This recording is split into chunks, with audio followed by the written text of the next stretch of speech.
की नई मेयर बनी शैली ओबरॉय। क्या है शैली ओबरॉय का बैकग्राउंड? कैसा रहा है शैली का राजनीतिक सफर? कितनी नेटवर्थ है शैली ओबरॉय की? दिल्ली नगर निगम चुनाव में आम आदमी पार्टी ने जीत हासिल कर अपना डंका बजाया था, लेकिन अब दिल्ली नगर निगम में बुधवार को हुए मेयर पद के चुनाव में भी बाजी आम आदमी पार्टी ने ही मारी है। आपकी शैली ओबरॉय ने अपनी प्रतिद्वंदी रही बीजेपी की रेखा गुप्ता को हरा दिया और इस पद पर काबिज हो गई हैं। उनकी जीत के साथ ही दिल्ली में ऐसा पहली बार हुआ जब आम आदमी पार्टी से कोई मेयर बना है। शैली ओबरॉय की इस जीत से पार्टी के संयोजक अरविंद केजरीवाल समेत सभी नेता और समर्थक गदगद दिखाई दे रहे हैं। चलिए आपको बताते हैं कि आखिर दिल्ली की नई मेयर बनने वाली शैली ओबरॉय कौन है और कितनी पढ़ी लिखी हैं और कितनी संपत्तियों की ये मालकिन हैं। दिल्ली की नई मेयर बनकर कमाल करने वाली शैली ओबरॉय को राजनीति का लंबा अनुभव नहीं है। कुछ महीने पहले हुए दिल्ली नगर निगम चुनाव में ये पहली बार पार्षद चुनी गई थी। उन्होंने दिल्ली के पूर्वी पटेल नगर वार्ड नंबर 86 से पहली बार एमसीडी का चुनाव लड़ा था। 39 साल की शैली ओबरॉय दिल्ली यूनिवर्सिटी में असिस्टेंट प्रोफेसर के तौर पर कार्यरत हैं। एडीआर या एसोसिएशन फॉर डेमोक्रेटिक रिफॉर्म्स की रिपोर्ट के मुताबिक दिल्ली की नई मेयर शैली ओबरॉय की कुल संपत्ति 23,69,260 रुपए है, जबकि संपत्ति का टोटल वैल्यू 23,94,627 रुपए है। इनके चुनावी हलफनामे के मुताबिक चुनाव के वक्त तक इनके बैंकों, वित्तीय संस्थानों और गैर बैंकिंग वित्तीय कंपनियों में जमा कुल राशि 7,19,509 रुपए थी, जबकि चुनाव के वक्त इनके पास 12,500 रुपए कैश था। इस रकम में अब घटत या बढ़त भी संभव है। शैली ओबरॉय की ज्वेलरीज की बात करें तो इनके पास 1,75,750 रुपए के गहने हैं। इनमें इनके पास 95 ग्राम सोने के गहने हैं। इनके पास 8,86,868 रुपए का जीवन बीमा भी है, जबकि शैली ओबरॉय पर 6 लाख रुपए की देनदारियां हैं। सबसे पहले मैं धन्यवाद करना चाहूंगी माननीय मुख्यमंत्री अरविंद केजरीवाल जी का, माननीय उप मुख्यमंत्री मनीष सिसोदिया जी का और पूरी दिल्ली की जनता का, हमारे पार्षदों का, हमारे जितने भी विधायक हैं उनका और जितने भी हमारे सांसद हैं उनका, जिन्होंने मुझे महापौर चुनकर दिल्ली की सेवा का एक मौका दिया।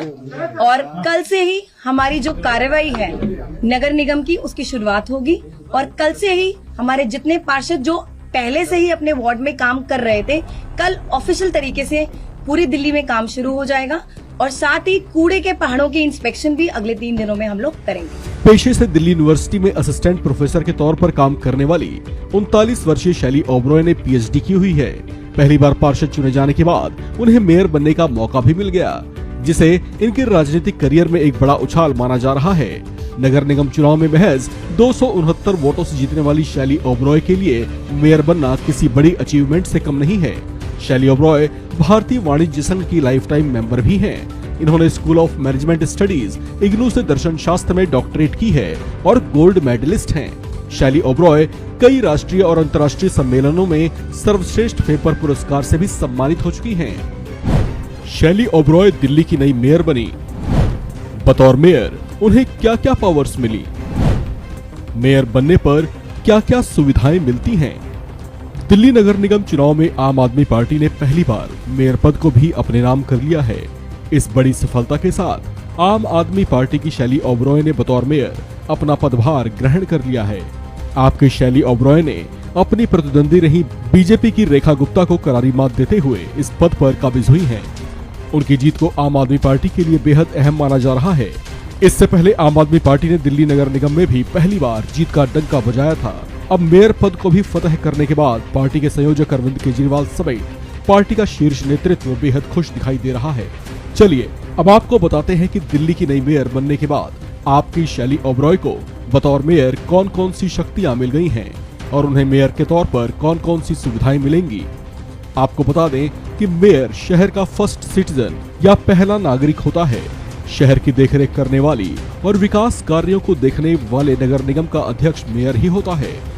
मेयर बनने के बाद इन्हें नगर निगम की जिम्मेदारी शहर की देखरेख और विकास के कार्यों को देखना होगा। मेयर नगर निगम का शीर्ष अधिकारी होता है और इसी वजह से उस शहर का पहला नागरिक कहलाता है।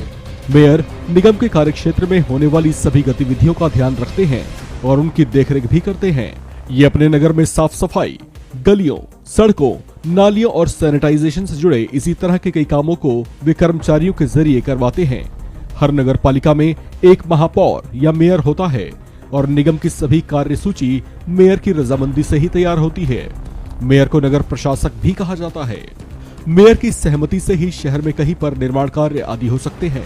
उसके अधिकार क्षेत्र में पूरा नगर निगम आता है।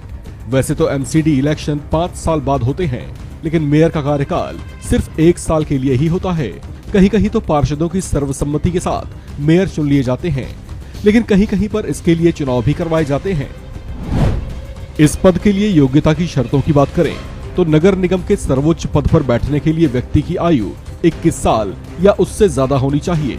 व्यक्ति कम से कम 10वीं तक पढ़ा होना चाहिए। मेयर बनने के बाद व्यक्ति को मेयर हाउस मिलता है। उसे लाल बत्ती की गाड़ी भी दी जाती है और उसकी सैलरी 30,000 रुपए महीना होती है, लेकिन ये राज्यों के हिसाब से कम या ज्यादा भी हो सकती है। आपको बता दें कि इस बार के दिल्ली एमसीडी चुनाव में आम आदमी पार्टी ने बीजेपी के नगर निगम में 15 साल के शासन को खत्म किया था। इस बार के इलेक्शन में आपने कुल 250 में से 134 सीटों पर जीत दर्ज की थी, तो वहीं बीजेपी ने 104, जबकि कांग्रेस ने 9 सीटों पर ही जीत दर्ज की थी। आप पार्टी ने मेयर पद के लिए शैली ओबरॉय और विकल्प के तौर पर आशु ठाकुर को, जबकि बीजेपी ने रेखा गुप्ता को मेयर पद के लिए मैदान में उतारा था। दिल्ली नगर निगम में मेयर पद को लेकर आम आदमी पार्टी और बीजेपी के बीच लगभग 80 दिनों से टकराव की स्थिति बनी हुई थी। ये खींचतान सुप्रीम कोर्ट भी पहुंची थी, लेकिन आखिरकार इस पद के लिए चुनाव हुए और आम आदमी पार्टी ने मेयर पद पर फतह हासिल कर अपना दम दिखा दिया। इस खबर में फिलहाल इतना ही। बाकी अपडेट्स के लिए बने रहिए